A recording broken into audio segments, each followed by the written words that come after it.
Hello, the voice of woman. My name is Sharon Kimathi, and I'm currently the editor of Fintech Futures and Banking Tech magazine. I'm really excited to dive into some of those questions that you sent me, so hopefully I'll provide you with as much insight as I possibly can. I guess that's me. Let's dive right in.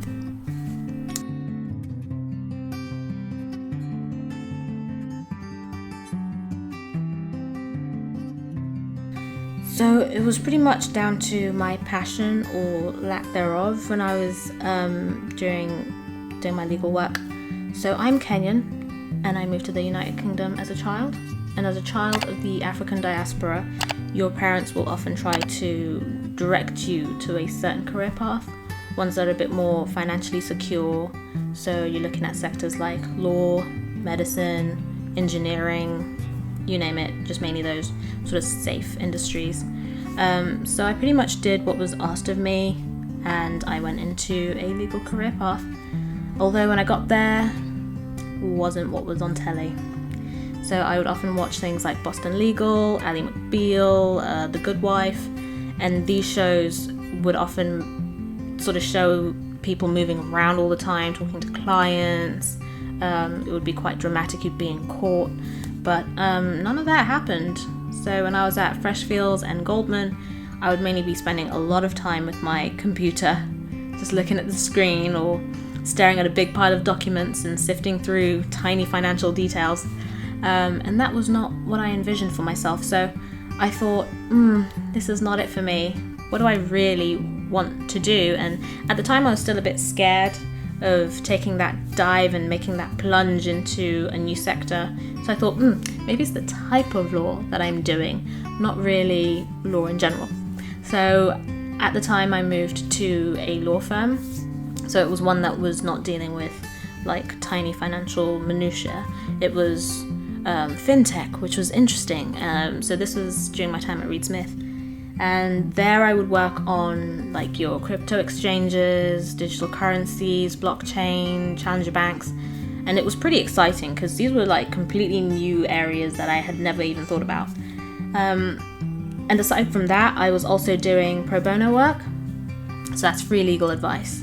And there were these solicitors who were stationed at Lesbos, who I would help from the UK. So they would pretty much use UK knowledge and research to find out if there are clauses or case law that can help with their clients who are in Lesbos, who are refugees, seeking a means to essentially reunite with people either in the UK or in another European country, or to try and stay in Greece.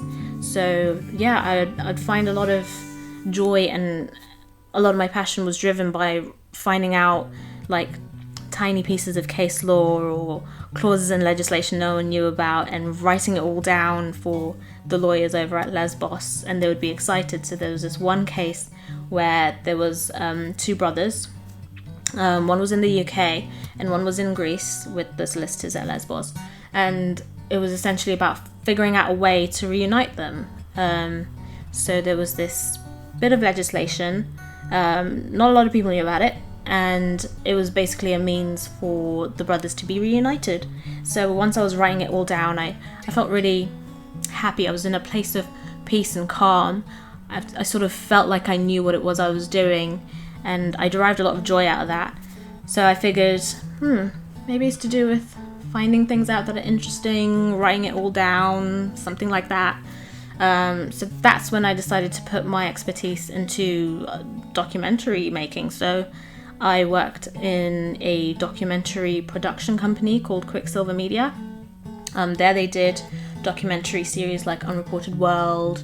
There was also my Trans-American Road Trip, and a couple of other independent documentary series that they were working on. But it was, again, writing, whether it was the blog or for legal to see like what's going on with the show, that I derived my joy once again in writing. So my colleagues who were there at the time thought, maybe you should look at reporting. And at the time I thought, what do you mean, for like a newspaper or something? Because I have like no experience.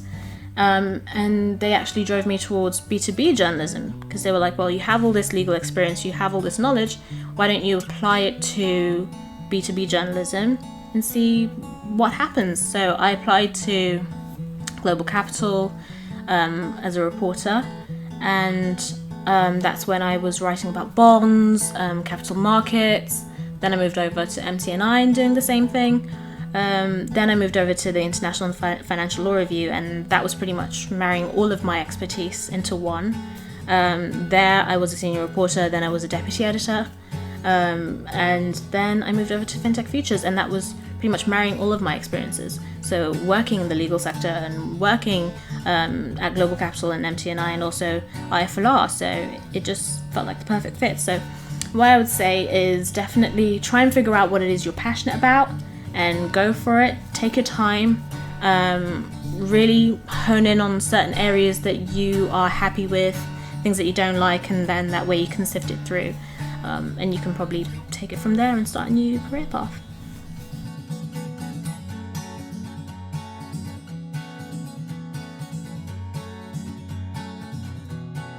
There are many challenges to being an editor, let alone a female editor. You often have to wear multiple hats at different times. You are either hosting a webinar in one respect, or forming the magazine in another, taking care of the newsreel, working on the podcast. So it's about juggling all these different responsibilities.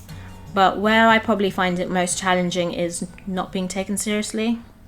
As a black woman, it's quite tough out there. So it's hard to get your voice heard, but I do try my best to have moments where I can push back and let it be known what it is I'm thinking and feeling. And it's great to have opportunities such as this with Voice of Women to really unpack what it is that's either irking me or something that can inspire other people as well. So yeah, it's been really good.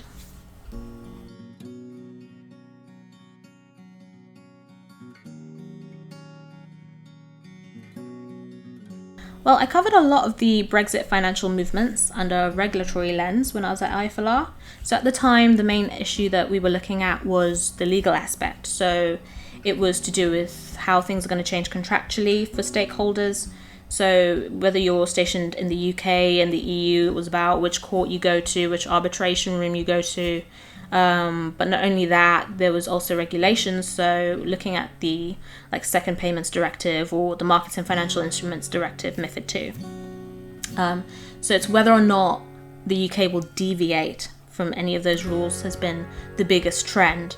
It was only just a few weeks ago actually that I was talking to a couple of lobby firms in the UK, and they essentially intimated that they did want to deviate from some of these rules. So I think probably the largest effect will be what will happen once that does take place, once the UK starts deviating from your MiFID IIs and your PSD IIs. What will it look like? Will people be okay with it? Will other countries follow suit? Or will they simply just say, you know what, you can go off on your own, you're an island, we'll just leave you to it. So it's whether or not it'll be an isolationist perspective, or it'll start breaking down other chains of command within, the EU establishment, or whether or not it'll just move on without us.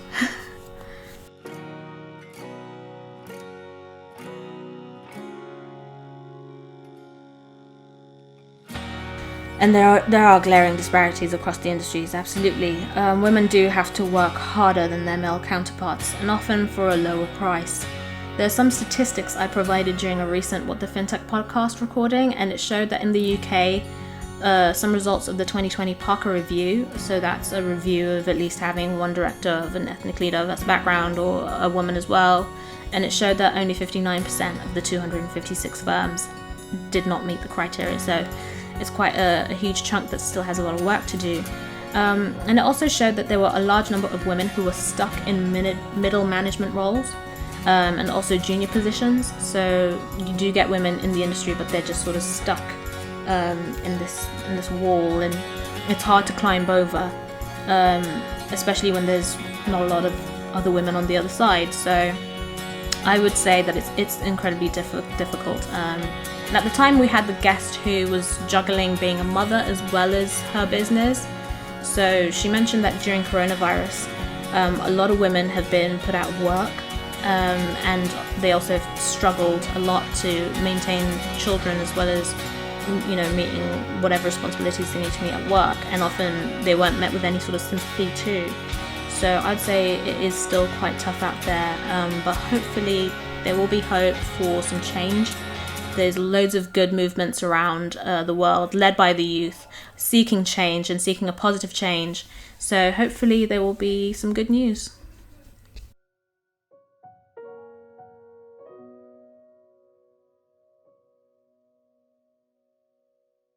I think feminism for me is for everybody. As Bell Hooks once wrote, feminism is for equality and for everyone, but it's not just about equality, it's about equity for everyone. So not only is it just about women having the right to vote, work, live and love whoever they choose, but it's for everyone. It's for Black, Asian, Hispanic, white, gay, straight, bisexual, transsexual to try and enjoy their lives in a peaceful manner and to seek happiness without any sort of impingement on their rights. So it's to ensure that you're going to work and you're valued as an employee and as a human and you're treated with respect and dignity. It's just about making sure no one is struggling or left behind. We also need to talk about power struggles when you are talking about feminism. We live in a patriarchal age, and it's mainly men, be it Black, white, or Asian, who have the power, and they often see feminism as a threat. So they interpret it as a threat to their way of life, and they view it negatively because they think that it'll mean less money for them, more work for them to do, it'll make them less comfortable, more household chores, whatever it is they think, it will essentially lead to negative thoughts. But people are often quite afraid of change, and we've seen it time after time. But some of that change is positive. I mean, look at the way I'm doing this right now and how you're viewing it. You know, we're living in a digital age now, and that wouldn't have happened if people were still afraid of that change. So in that same vein, I think it's about understanding what that change is. So it's about educating some of these men, especially men who are at the top, to know that this is not about taking away from you and, you know, leaving you with nothing. It's about everyone having something, because there are people out there with nothing. So it's mainly about being able to not only have equality, but it's about equity too. And if you think about it, once women have, you know, pay parity, once you have that, you know, sharing of domestic chores within the household, once you have all of those things, it means more time with your family. It means, you know, more wealth for you to distribute amongst each other within your family. And it just means more time to share with the people that you love.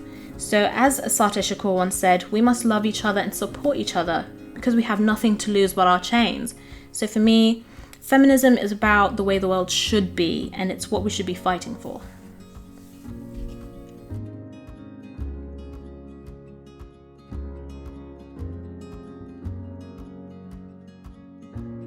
It's drastically changed. So women do have more control over their financials and accounts, but it's not in all societies.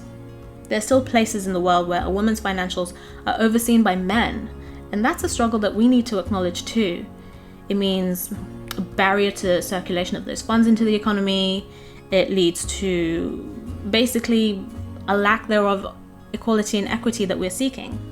So if there were better controls within the broader banking system, for example, if it was at the top, so the Bank for International Settlements, which is an international financial institution which is owned by central banks, if they are really caring about their message of fostering international monetary and financial cooperation, then they should seek to enforce legal action and legislation around duress within two-party account holders. So often when two people commit to having a joint account, it means that negotiations with parties who are either husband and wife, or parent and child, or in an otherwise known relationship of trust and confidence, may require a slightly different approach to ensure that there's no abuse of those financials. So we should focus on that too. We should also talk about financial freedom. So financial freedom usually means having enough savings, financial investments, and cash on hand to afford the kind of life that we desire, not only for ourselves but for our families. So once women are paid parity, then there's more chance of financial freedom and for them controlling those funds. And speaking of controlling those funds, there's actually a very interesting conundrum within investments. So according to an analysis by the Warwick Business School, women outperform men at investing by 1.8% points over the 3 years that they were working this out, and it was based on data on men and women using the Barclays Smart Investor service. So having that financial equality will mean greater financial freedom as well for women, and they would actually invest their money more wisely than men.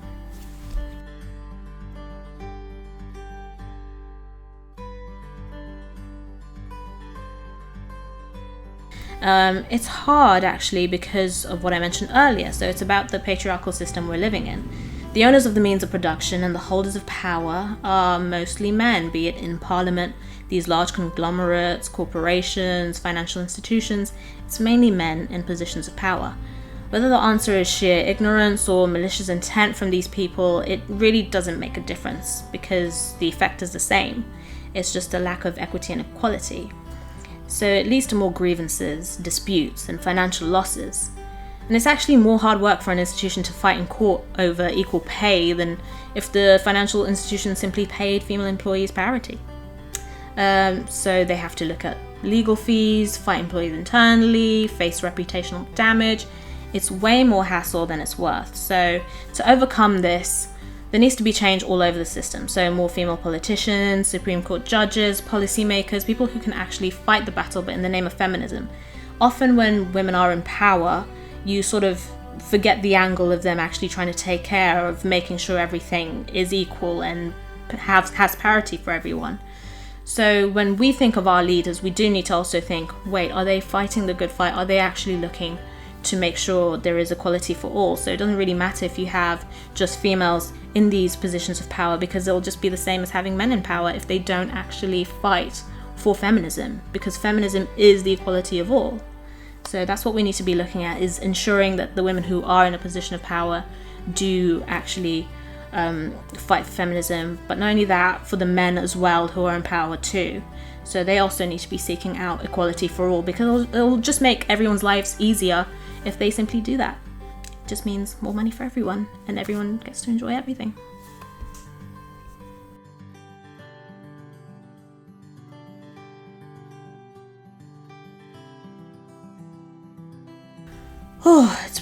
It's very important for women to be financially free, especially in today's world. So we're seeing a rise of domestic violence cases during this coronavirus crisis all over the world, and there are very few resources to go around, mainly because of these harsh economic conditions, but also because austerity measures have really taken a toll on some of these non-profit foundations and also some of these government agencies which used to help some of these domestic violence cases. So it would be super important for a woman to be financially independent in today's world.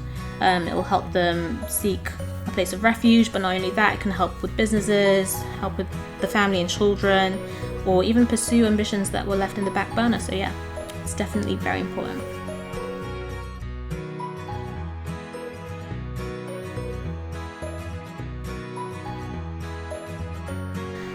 So I mentioned this in a webinar for Bright Exchange, and that's a platform that aims to help young people achieve their aspirations. I said every mentor was once a student who learnt the value of asking for help. So don't be afraid to ask for help, don't be afraid to ask questions, and do just go for it.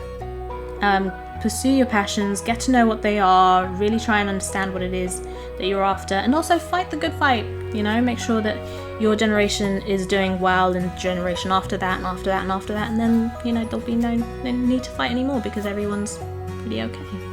Yeah. Well, thank you so much for having me. It's been an absolute delight. It's been a roller coaster of trying to figure out all of these things. So thank you once again.